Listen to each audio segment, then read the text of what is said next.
미가서 6장 8절입니다. 우리 함께 암송합니다.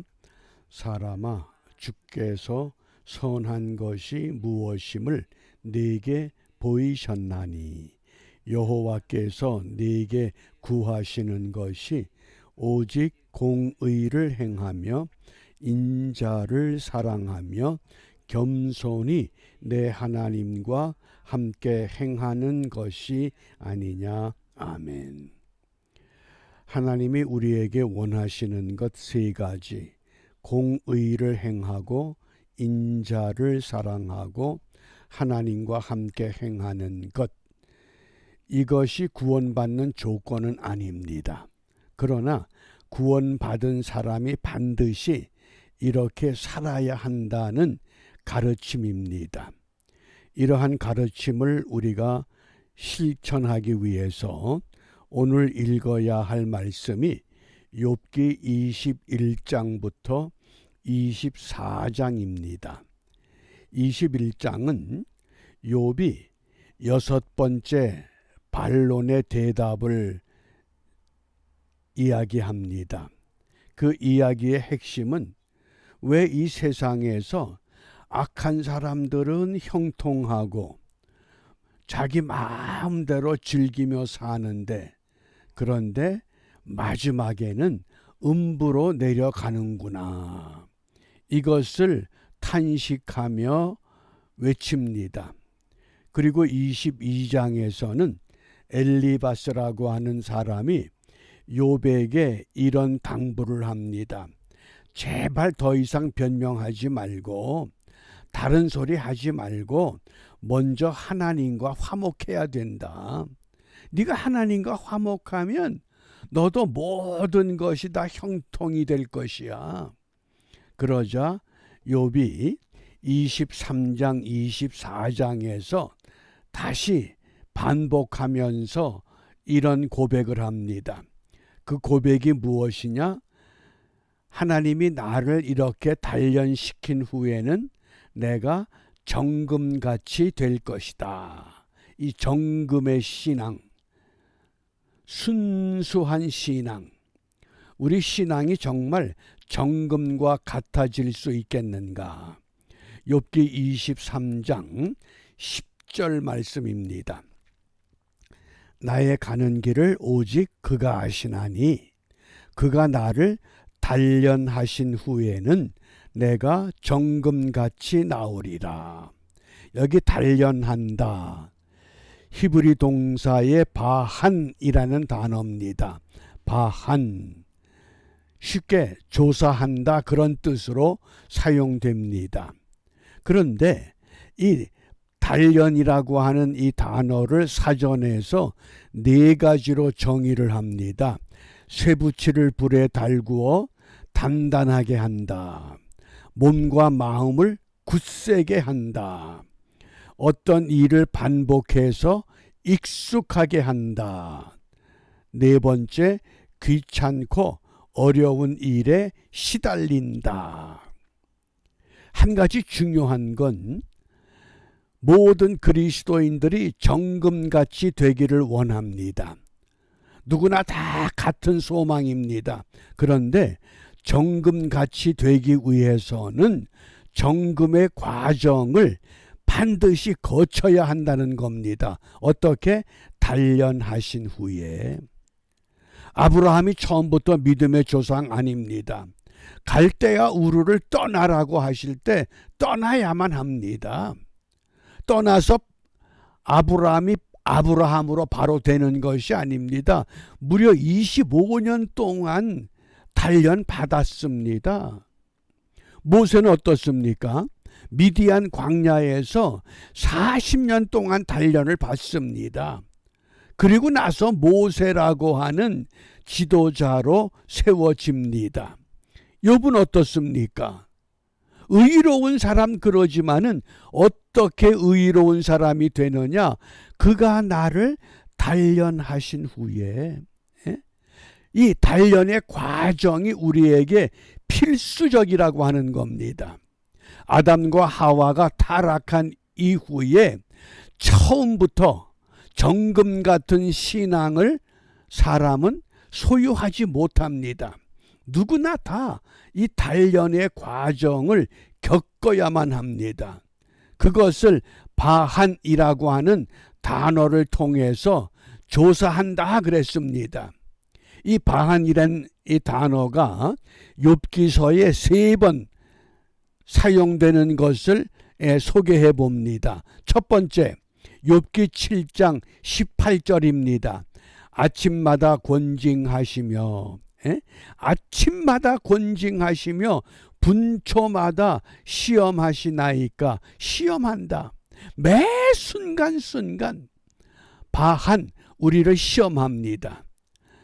우리의 이 단련의 과정을 하나님이 그 순간순간 시험하시면서 너는 정말 의로운 반열에 설 것인가? 아직 그 자리에 이르지 못할 것인가? 그게 바한이라는 단어입니다. 단련한다. 그 다음에 두 번째, 분간한다. 욥기 12장 11절입니다. 입이 식물의 맛을 변별함같이 귀가 말을 분별하지 아니하느냐. 뭡니까? 들어야 할 말이 있고 듣지 말아야 할 말이 있다. 그걸 분간하려는 겁니다. 먹어야 할 것이 있고 먹지 말아야 할 것이 있다. 그걸 분간하는 것, 그게 바한이란 단어입니다. 그 다음에 욥기 34장 36절에 욥이 끝까지 시험받기를, 끝까지 죽을 때까지, 이 땅에 내 발자취가 멈추는 그때까지 시험받기를 내가 원하노니. 시험을 우리가 물리칠 수 없습니다. 그러나 한 가지 중요한 것은 예수님께서 그 시험을 이기셨다고 하는 겁니다. 주님이 이기셨기 때문에 우리가 주님을 본받아 주님을 닮아가는 이 단련의 과정을 통해서 우리 또한 믿음의 반열에 세워져 가는 줄 압니다. 그럼 왜 우리가 정금같이 되어야 하느냐? 무엇이 정금같이 되어야 하느냐? 저는 그 정금의 그 의미를 데살로니가전서 5장 23절입니다. 평강의 하나님이 친히 너희로 온전히 거룩하게 하시고 또 너희 온 영과 혼과 몸이 무엇이 정금같이 되어야 하느냐? 영과 혼과 몸이 우리 주 예수 그리스도 강림하실 때에 흠없게 보존되기를 원한다. 뭡니까? 정금 같은 영, 순수한 영, 순수한 혼, 순수한 몸,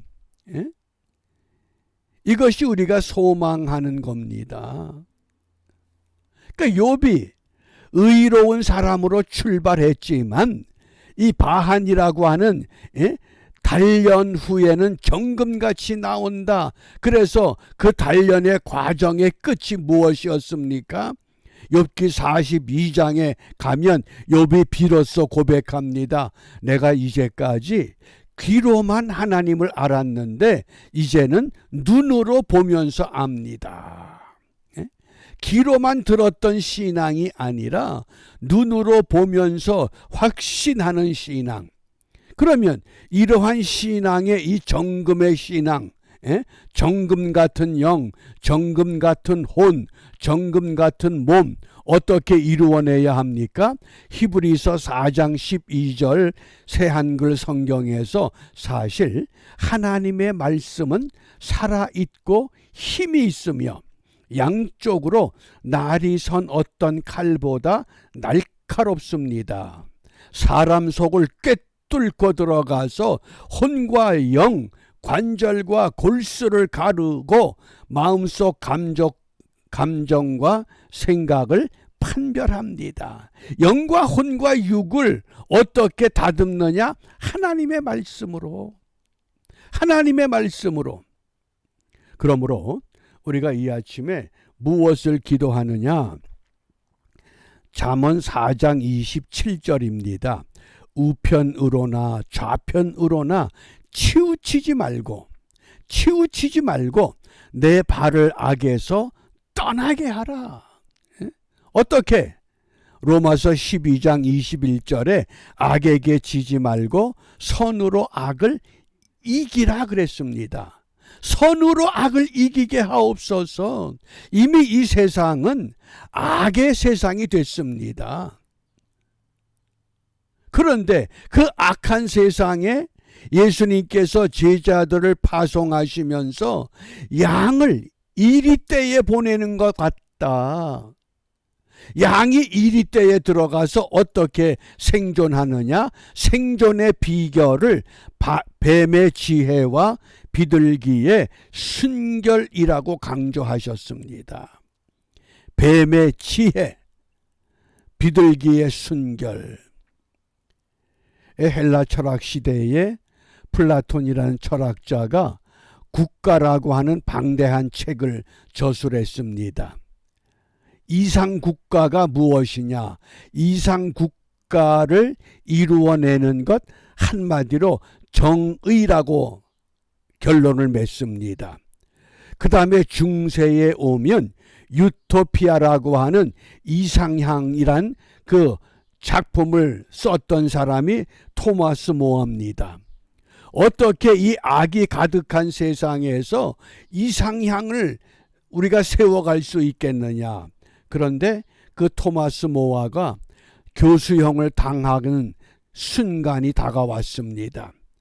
사형을 집행하는 집행관이 마지막으로 이 토마스 모어에게 묻습니다.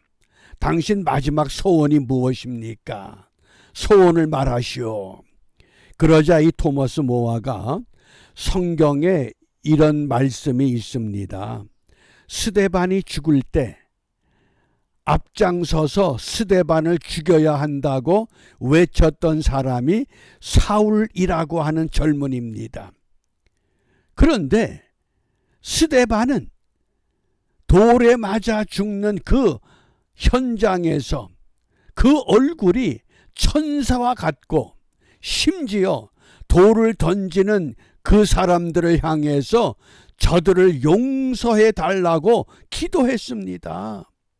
그 결과 사울이라고 하는 젊은이가 그 마음에 가책을 받고 예수님을 만나서 위대한 사도 바울이 됩니다.